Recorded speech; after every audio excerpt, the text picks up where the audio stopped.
Hello, everyone. Welcome to the Deskside Chats podcast presented by the City of Northport. My name is Madison Heid, and I'm the Deputy Communications Manager for the city. Everyone has a story, right? In this podcast, I'll be learning the stories of our employees right here in the City of Northport. Join me as I chat with folks from all walks of life across departments and divisions. We're building a community of unity. Get to know the staff working for you every day. Now let's lean in and chat Deskside. Garrett Woods is the business manager for the Public Works Department, but he also manages his nearly unreal family history. Coming from Black and Native American heritage, his ancestors went through unimaginable tragedies as well as triumphs which defied the odds. I'm excited, so let's get right into it.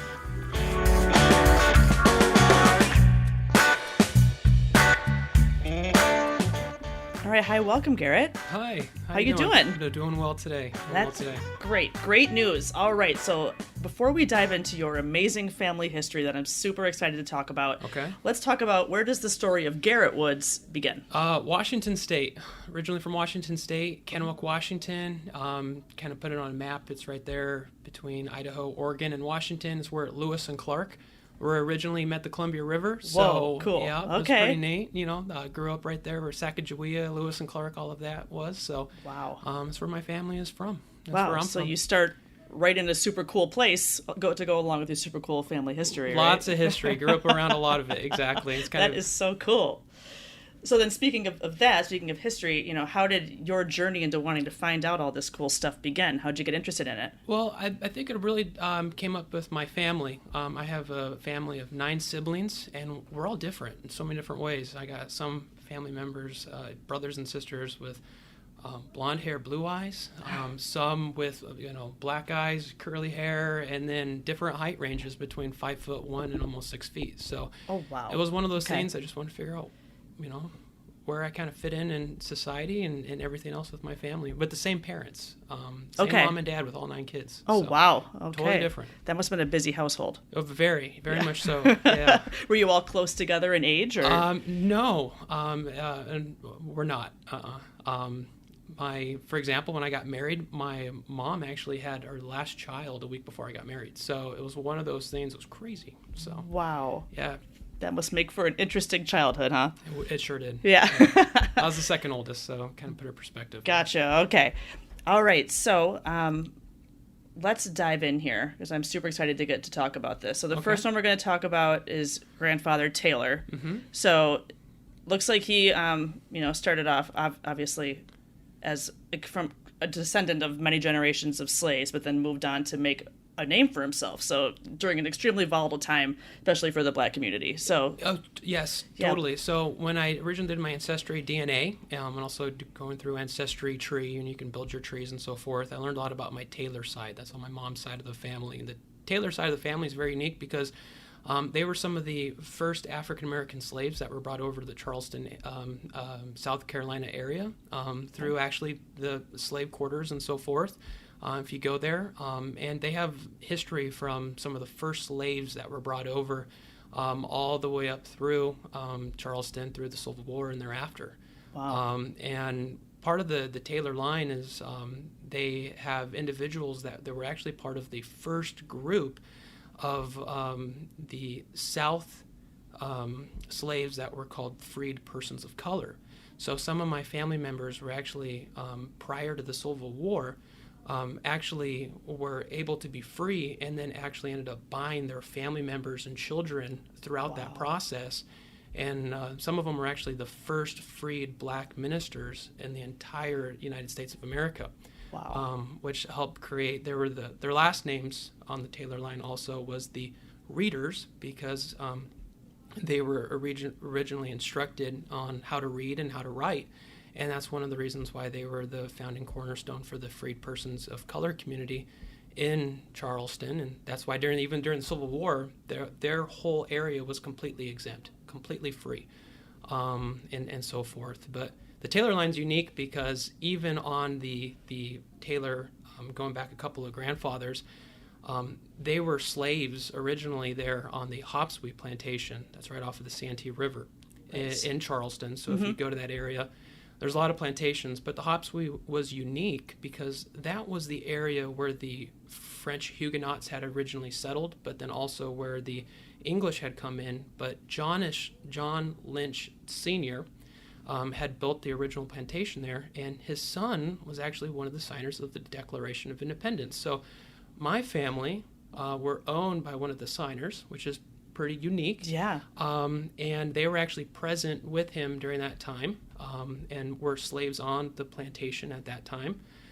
What's even crazier is on that same Taylor side, you go down another tree of the Taylor side, so on one of the grandfathers from my grandfather Taylor, you had one set of the family that was slaves under John Lynch, and then the other side of the family, they were actually carpenters under a famous carpenter named Thomas Elf, who was under the Chippendale, who was the famous European carpenter. And Thomas Elf and Albert Elf ended up, they also had slaves and individuals that worked in their carpentry and so forth, but they helped design some of the first buildings in Charleston. So if you go down to the river where the blockade is there in Charleston, there's massive, beautiful mansion homes. Well, one of them is called the Pink House. Well, that was originally designed by Albert Elf and his staff and some of the former slaves that were there, which was my family. So if you go to the census records of the 1700s and 1800s, my entire Taylor line is listed there living in the Elf home. Wow. The Elf furniture is unique is because that was the #1 furniture maker in the entire United States. So they made furniture for the White House, for George Washington, Thomas Jefferson. Yeah, I saw that list. Yeah, a lot of big names there. Yeah, actually, when the Declaration of Independence was brought around to sign, not everyone was in the same room to sign because everyone was representatives from different areas, so it had to travel. Sure. When it was finally signed in Charleston, in South Carolina, they actually signed it on a table that was made by Thomas Elf and a chair made by Thomas Elf that's still there at the dungeon in Charleston, which my family were slaves at. So they were listed as carpenters on staff for this famous carpenter and helped actually make the table and chairs that the Declaration was signed on. And it's there in the museum today. That's Yeah. unreal. Well, that's it, guys. Just kidding. There's still 3 more grandparents to No, go. there's Holy more. cow. Yeah. But that's so interesting. Yeah, and that's a small part. Yeah, you know? right. Yeah, and then I was looking, the Hopswee Plantation, it looks like it's still there. Is it a museum now, I The think? Hopswee Plantation's still there. It's a museum. Have you been there? I have, yeah. Oh, My cool. wife and I got a chance to Wow. take our 2 little kids there last summer. So we had a beautiful time to go. And it was pretty sad because right in front of it are the original slave homes. Wow. Which is very rare. Yeah. And it's directly right in the front door, not even 20 yards from the front door. And you can see all the names of the slaves written on the walls. And there's true census data. And even when one of my many great grandmothers ago was free and it's listed in the record, she walked off that plantation because her husband had bought her and so forth. So and all her kids. So it's one of those crazy things. Yeah, it's one of, like, for some people it feels so far away that almost can't believe that it actually happened when you see that, Totally. And the Taylor line goes more, from that slave family that ended up being the freed persons of color, starting that first major preaching movement there for the black community there in the South. Before, during, and after the Civil War, they ended up leaving to go to Ohio in Michigan thereafter because they were fighting for free rights and things of that nature well before the civil rights movement. And one of my grandfathers was actually killed on the steps of one of the Capitol buildings, so that's why the family left. One of my grandfather's brother's son actually also ran with Jesse Owens on the Ohio track team. He was one of the first black athletes for the University of Ohio. So that's so neat. And he was also one of the backups for the 1935 Olympics when it went over to Germany. which is pretty neat. So it's Super. kind of where my family speed comes from when it comes to track. So. Got it. So that's in your history too? It is, yeah. Yeah. I have Okay. my family's big track and speedsters. Runs in the family, huh? Yes. Runs in the family. Literally. Yeah. Yeah, I cannot relate to that. I'm definitely more of a band person. But Okay. Good for you. Good for There you. you All right, so let's move. I mean, that is amazing. I feel bad that we got to move on from that because it's so much cool stuff. But let's move on to grandfather Temez. Temez. Yeah. He is it Lapan? Weapon? It's Lapan. Lapan. Yeah, Lapan Apache. Yes, right. So he received his unique name in a very unique way. So tell me about grandfather Temez. Yeah, so when I did the ancestry, looking back on it, on my father's mother's side is the Temez family. And Temez family is unique is because my grandfather, Navidad Temez, was actually found in the steps of a Catholic mission in 1923 in December on Christmas Day. And his name was given as Navidad Temez because in Spanish, Navidad is Christmas. Right. And Temez is a nearby area where Indians had gathered from the Lapan Apache tribe. It's unique there is the Navidad Temez is that the Lapan Apache Indians is one of the only Indian groups even today not recognized by the United States as being a legitimate Indian group because they were migratory. They had gone from northern Mexico to South Texas and came back and forth. So they were also for that same family there with the Temezes. In 1923, the Lapan Apaches group, as an example, which my family was possibly from. It's hard because he was abandoned at the Catholic steps, so you can only assume the history at that point. Right. But almost that entire Apache tribe there was down at the river basin at the Rio Grande, right outside of Hidalgo, Texas. That's between Brownsville and Hidalgo, so right there on this very southern tip, Gotcha. easternly southern tip of Texas. Mm-hmm. Well, there was a massive river flood in 1923. They didn't have the canals placed, the dams placed. There wasn't the water control structures that you have today, which kind of leads me to what I do for my job. Yeah, right. But that whole Indian group almost got wiped out. And because of that, almost all the men that were down by the river fishing died. The flash flooding that occurred there in May. There was severe poverty that hit that tribe. And 9 months later, there was, my father, one of my grandfathers was dropped off at a Catholic mission. Now, there's some records I had read from some of the Texas Ranger reports throughout history and some other things that are found at the records of Congress and things where there were many different women that survived because they weren't down by the river, and a couple of those women were pregnant. So I'm assuming that one of my descendants was one of those lucky surviving women that had a baby, right, but then couldn't do anything with that child to support it, so then it gave it up to a Catholic mission adoption.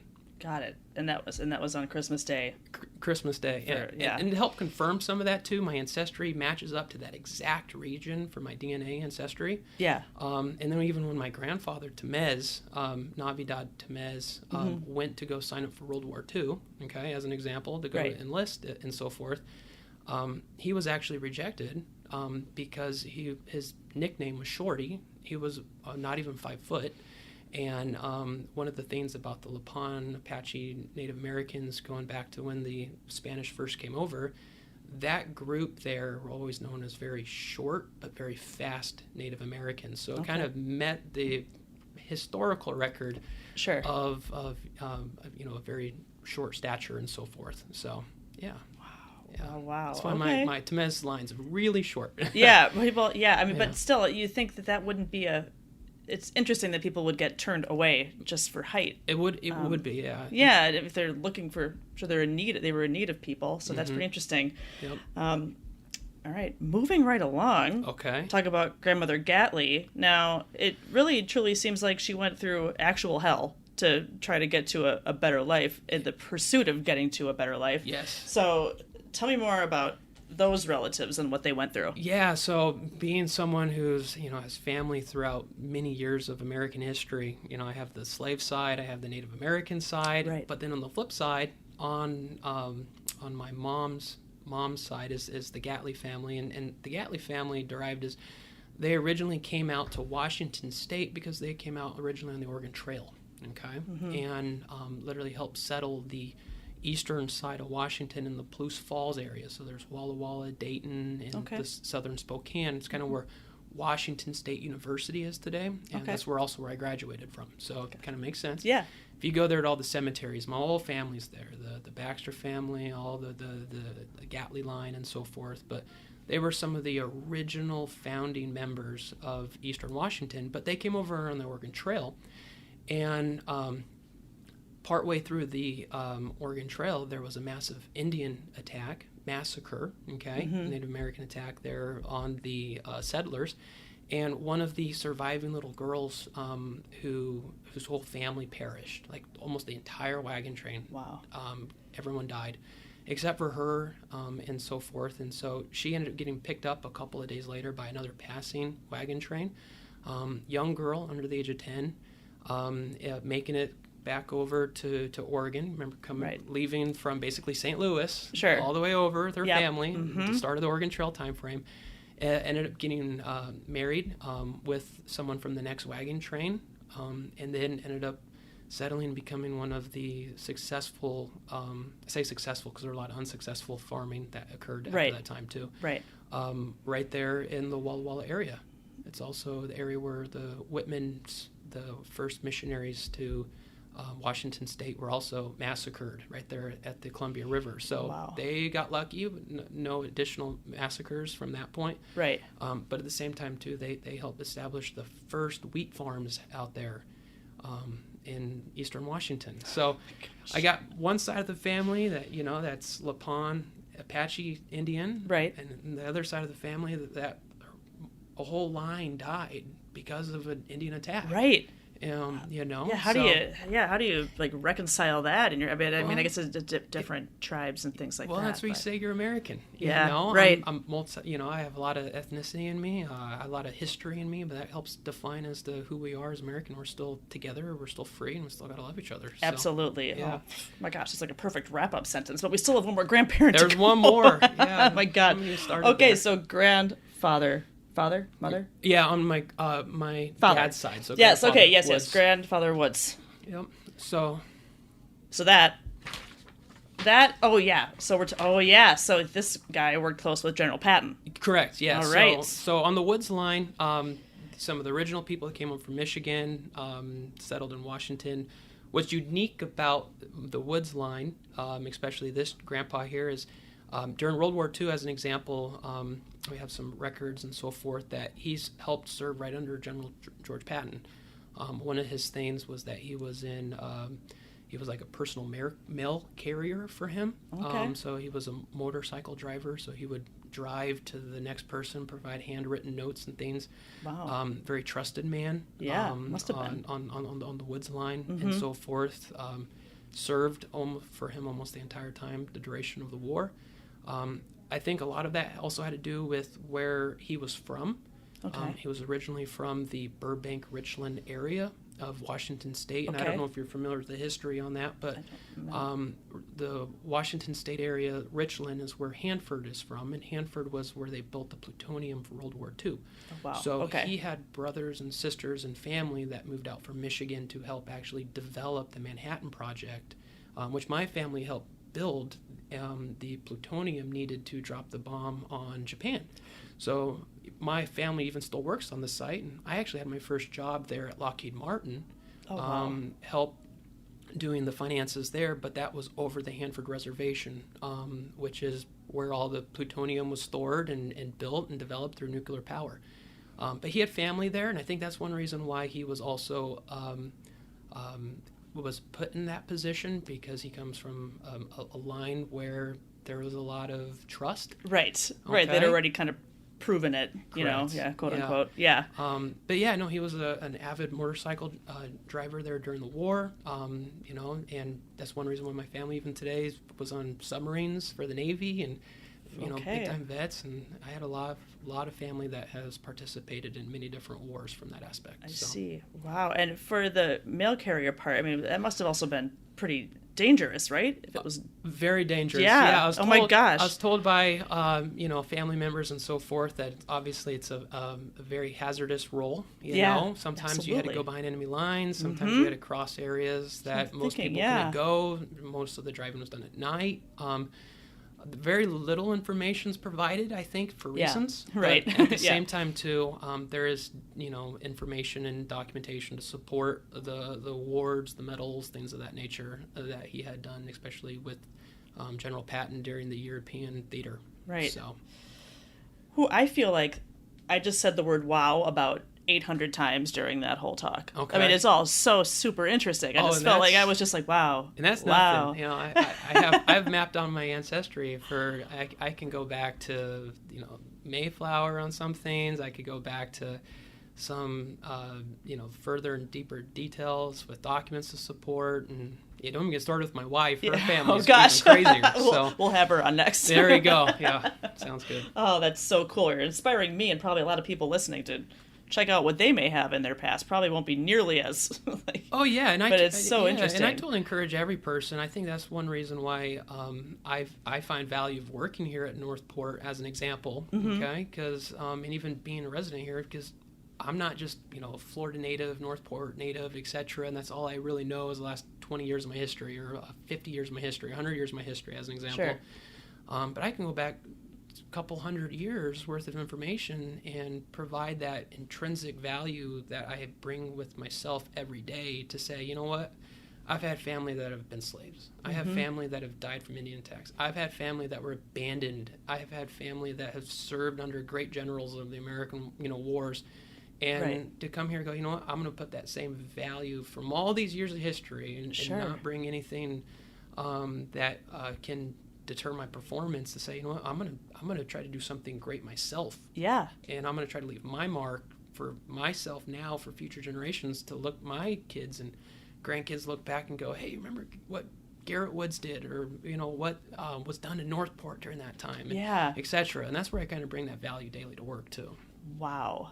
That is a great outlook. Yeah. And you mentioned your kids, but I was going to say that's awesome. You can pass all that stuff down to them and they can show off what all the cool things their ancestors did. Oh, yeah, my son, he's young, but he's a history buff. Yeah, already? Okay. He really is. He knows all the historical figures and all the things that family participated with. So that's super cool. Well, I really appreciate you sharing all that stuff. I know it's a lot of, personal things. So thank you for sharing it with us and, No problem. and the listeners. So now I got to do the speed round. It really isn't speed round. Round. A couple fun questions to wrap it up. Hit me with your best shot. Right? Okay, all right, I got it. Okay, favorite TV show? Favorite TV show? Friends. Friends. That was fast. I think that was too fast. Do you believe it? Do you believe what you said out loud? I don't know. Was it I've too seen fast? it one too many times. Okay. No, I'd say all right. I've probably seen it enough to laugh enough to say I probably laughed more than Got it. those episodes than anything else. That's great. Yeah. It's a classic. It is a classic. Yeah. I can say Bonanza, if you want to get a little bit more classic, but I won't go there. So that's fun. I love that too.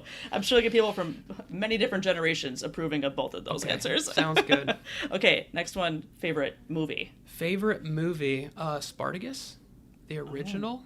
Oh. I've always liked Ben-Hur. Oh, Ben-Hur, okay. I love the old Ben-Hur with Charlton Heston. Yes. I like Charlton Heston movies. Moses is a good one, Ten Commandments. Ten Commandments, oh my gosh. Yeah, my dad, he often just will randomly say, behold his mighty hand. There you go. Just let it be for no reason. Yeah, exactly. right. Dad. I originally actually have the original pamphlet because it didn't have obviously TV advertisements. Right. I have the original one, mint condition, cool. Notifying people to go out to the movies to see for the Ten Commandments. That's so fun. It's pretty neat. I love that. Those are just super, intense. Not intense. What am I trying to say?